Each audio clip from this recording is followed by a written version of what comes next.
সাইয়েদনা মূসা আলাইহিস সালাম আল্লাহকে জিজ্ঞেস করলেন, ইয়া রাব্বি আয়াগলিবুকান নাওমু, আল্লাহ আপনার কি ঘুমে ধরে না?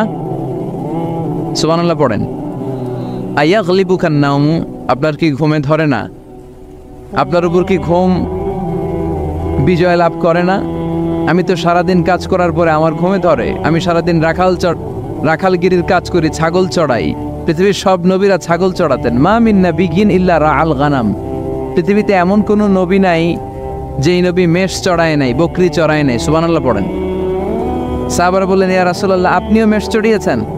বিষ্ণু বললেন, হ্যাঁ আমিও মেষ চড়িয়েছি। আমি তো অল্প কিছু টাকার বিনিময়ে মক্কাতে ছাগলগুলো চড়ায় দিতাম। সুবহানাল্লাহ পড়েন। তো মূসা আলাইহিস সালাম বললেন, আল্লাহ আয়াগলিবুকান নাওম, আল্লাহ আপনার কি ঘুমে ধরে না? আল্লাহ বললেন, কোনো কথা বলা যাবে না, দুইটা গ্লাসের ভেতরে পানি নাও আর পানি ভর্তি গ্লাস নিয়ে তুর পাহাড়ের উপরে দাঁড়াও। সাইয়েদনা মূসা আলাইহিস সালাম দাঁড়ালেন।